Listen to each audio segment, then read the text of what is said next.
मुझे तो जिला पंचायत चुनाव से इन लोगों ने इतना छल्ली कर दिया है, ऐसे केस बना के, तो मैं इसका बदला मेरी जनता देगी, मैं नहीं दूंगी, मेरी जनता देगी। और नमस्कार दोस्तों, आप देख रहे हैं उन्नति चैनल में। हर रोज की तरह रत्नेश पांडे शहर के ताल दरवाजा मोहल्ले में निवासरत कांग्रेस प्रत्याशी और पूर्व मंत्री यादवेंद्र सिंह के घर असम पुलिस द्वारा की गई छापेमार कार्रवाई के बाद से जहां परिजन क्षुब्ध हैं, वहीं कार्यकर्ताओं में आक्रोश पनप रहा है। आनन फानन में सामने आई कार्रवाई के बाद शुक्रवार को कांग्रेस प्रत्याशी यादवेंद्र सिंह बुंदेला के परिजनों ने प्रेस कॉन्फ्रेंस की। वहीं उन्होंने असम पुलिस की कार्रवाई को राजनीति से प्रेरित बताया। कांग्रेस जिला अध्यक्ष नवीन साहू और नगर पालिका अध्यक्ष अब्दुल गफ्फार मलिक ने जिला प्रशासन से निष्पक्ष चुनाव कराए जाने की मांग की है। लोकल के सारे प्रेस के साथी यहाँ हैं। बहुत सारी चीज़ें आप लोगों को पहले से भी जानकारी है और कल का जो नाटकीय घटनाक्रम हुआ उस टाइम भी आप सब उपस्थित थे। कांग्रेस पार्टी के हमारे अधिकृत प्रत्याशी यादवेंद्र सिंह जी, पार्टी के नाम में लिस्ट में उनका नाम आया और वो हमारे प्रत्याशी है।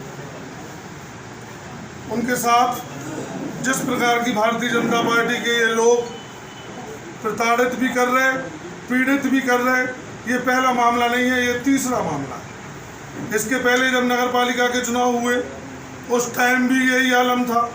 नगर पालिका के चुनाव में भारतीय जनता पार्टी के इन लोगों ने सीधा 307 का मुकदमा लगाया, झूठा फंसाया।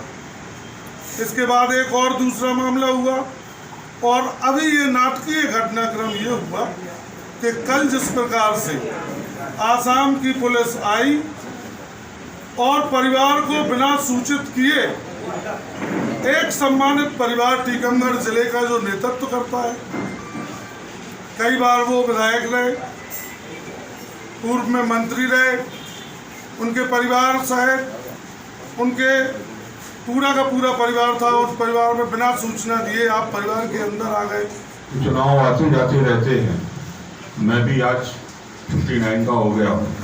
मैंने बहुत सारे चुनाव देखे हैं। मैंने जब से होश संभाला है इस परिवार से जुड़ा हुआ हूँ।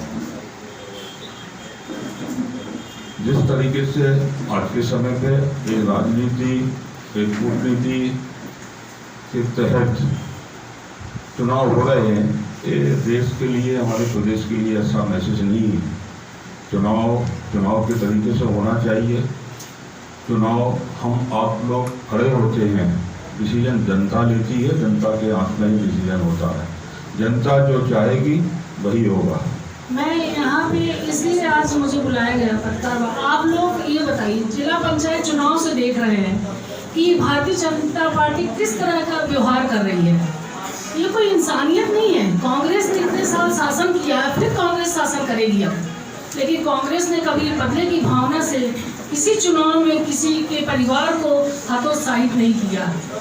और मुझे तो जिला पंचायत चुनाव से इन लोगों ने इतना छल्ली कर दिया है, ऐसे केस बना के, तो मैं इसका बदला मेरी जनता देगी, मैं नहीं दूंगी, मेरी जनता देगी। और शाश्वत सिंह को इसलिए फंसाया जा रहा है चुनाव के बीचों बीच। ये बात तो आप चुनाव से पहले कह सकते थे, टिकट के पहले भी कर सकते थे। जब श्री यादवेंद्र सिंह जी को टिकट मिला, इन लोगों को समझ में आया कि कांग्रेस पार्टी दम से लगी है कांग्रेस को चुनाव जिताने में। फिर इन लोगों ने एक नई भूमिका शुरू की, जैसे मेरे जिला पंचायत में इन लोगों ने शुरू की थी। और जब नगर पालिका का चुनाव था, जब 22 साल बाद नगर पालिका या कांग्रेस की आ रही थी, इन लोगों ने ऐसा षड्यंत्र रचा कि कैसे यादवेंद्र सिंह के परिवार को फंसाया जाए। और जनता की बौखला, उनने देखा कि जनता सारी कांग्रेस के साथ है, इनके पास कुछ भी नहीं था चुनाव जीतने के लिए। इन्होंने एक केस लगाया और केस लगा के मेरे हस्बैंड श्री यादवेंद्र सिंह जी को, मेरे बच्चे शाश्वत सिंह, आकाश सिंह, मेरे भतीजे आकर्ष सिंह और अंश को, इन सबको घर से बाहर कर दिया। क्योंकि मैं जिला पंचायत का चुनाव लड़ रही थी, मुझे इतने बहुमत से जिताया है जनता ने, 18,000 वोट से मैं जीती। ये इनको अच्छा नहीं लगा, इनको लगा कि मैं अध्यक्ष बन जाऊंगी। इन्होंने, उमा भारती जी आई, उन्होंने साजिश रचा कि कैसे इनको अध्यक्ष ना बनने दिया जाए। मेरे घर के सब लोगों को बाहर कर दिया कि मैं अध्यक्ष ना बन पाऊँ। ये इनकी चाल चल रही है 1 साल। से हो गए हैं, यही चाल कर रहे हैं लोग। अब मेरा चुनाव आ गया विधानसभा का, यादव सिंह जी को टिकट मिल गया, चलिए शाश्वत को जब टिकट मिला तो इन्होंने भूमिका बनाई कि शाश्वत चुनाव ना लड़ पाए, किसी तरह इनके ऊपर केस दायर कर दिया। ये पता ही नहीं हम लोगों को किस चीज़ का केस है, कैसा केस बना, कुछ भी नहीं पता।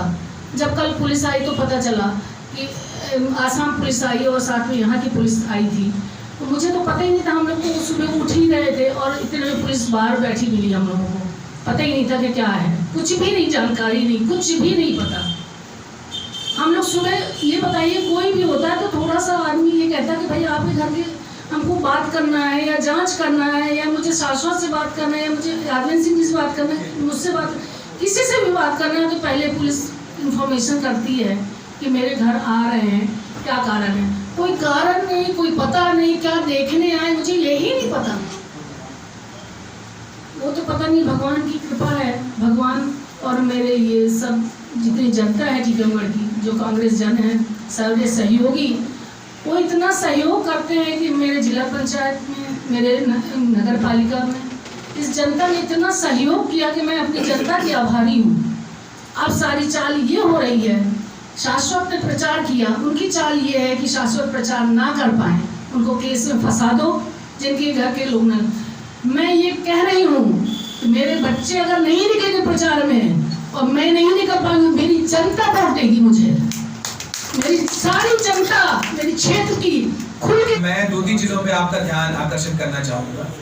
सर्वप्रथम तो मेरा आपसे निवेदन है कि मेरी इस बात को आप जनता में पहुँचाएं कि मैं निर्दोष हूँ, मेरा इस प्रकरण से कुछ भी कहीं तक भी लेना देना नहीं है।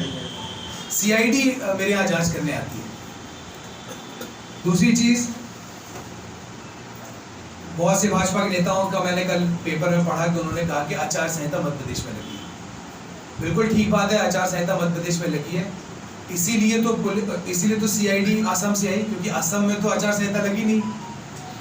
कुछ लोगों ने ये कहा कि उन्हें ध्यान देना चाहिए, आचार संहिता मध्य प्रदेश में लगी और ये कह रहे हैं कि प्रशासनिक दबाव बना के हम लोग के ऊपर किया गया। तो ये कह रहे हैं कि असम से इन लोगों को प्रशासनिक तौर पे भेजा गया और इसका सीधा सीधा कनेक्शन है। मध्य प्रदेश के जो चुनाव प्रभारी हैं वो असम के सीएम है, ये सब आप लोगों को मालूम है, और असम से पुलिस आना सीधा सीधा कनेक्शन आपको बताता है। नगर पालिका चुनाव के समय, जिला पंचायत चुनाव जब हमारी माता जी लड़ रही थी, नगर पालिका चुनाव में हमारे सभी पार्षदगण थे, उस समय भी हमारे साथ इसी तरीके की घटना घटी थी। 307-323 का मुख्य अपराधी मुझे ही बनाया गया था। उस समय तो उन्होंने ये कह दिया था कि मेरे एक हाथ में चाकू था, एक हाथ में पिस्तौल थी, एक हाथ में शायद डंडा था और एक हाथ में पता नहीं क्या क्या था। तो मेरे शायद 8-9 हाथ उन्होंने बता दिए थे कि चाकू भी मैंने मारा, गोली भी मैंने मारी, गोली भी मैंने चलाई, डंडा भी मैंने मारा और चाटे भी मैंने मारे और लड़ाई भी मैंने की। तो वो वहाँ से ही उसकी शुरुआत हो गई थी। इसी प्रकार से इस बार भी वही कृत्य किया गया, मुझे फंसाने का काम किया गया। जैसे कि मैंने कहा 11 से 13 तारीख के बीच में वहाँ पर कौन कौन था आप खुद पता करा लीजिए। सीबीआई की गाड़ी, जिस गाड़ी में सीबीआई बैठ के आई थी, सीआईडी बैठ के आई थी, उसका सीधा आप कल का पता करा लें, परसों का पता करा लें, MP07 BA 2014 मारुति वैन थी। हम फिर से दोहरा देते हैं, MP07 BA 2014। वो गाड़ी किस होटल के सामने कल पूरे दिन खड़ी रही और परसों रात से खड़ी रही, आप ये पता करा लेंगे तो आपको वैसे क्लियर हो जाएगा कि कौन इसमें इन्वॉल्व है। तो मेरा आप सबसे निवेदन वापस यही है कि मैं निर्दोष हूँ, मेरा इससे कोई लेना देना नहीं। आपको क्या लग रहा है कौन इन्वॉल्व है इसमें? नहीं, इसमें तो देखिए नाम तो मुझे लेना नहीं चाहिए क्योंकि अभी तो हम लोग चुनाव के उसमें हैं और इसमें कहीं ना कहीं बीजेपी का हाथ है। और देखिए आप लोग को ये चीज़ भी क्लियर है कि 11 तारीख को मेरा नाम आप ही लोग द्वारा ये न्यूज़ चली थी कि 11 तारीख को मेरा नाम लगभग तय हो गया था प्रत्याशी के चयन में। सर्वे में भी हमारा नाम था और कांग्रेस पार्टी का ये मानना था कि यू के हिसाब से मुझे टिकट दे देना चाहिए। लेकिन जब सर्वे देखा गया, जनता का जब पुकार सुनी गई, तो स्वाभाविक सी बात है कि आदरणीय दादा यादव सिंह जी को टिकट मिला। तो ये तैयारी 11 तारीख से ही शुरू हो गई थी, जैसा कि मेरा मानना है, क्योंकि उनको ये विश्वास हो गया था कि टिकट मुझे मिलने वाला है। तो मुझे फंसाने के लिए इन्होंने ये कार्रवाई की थी।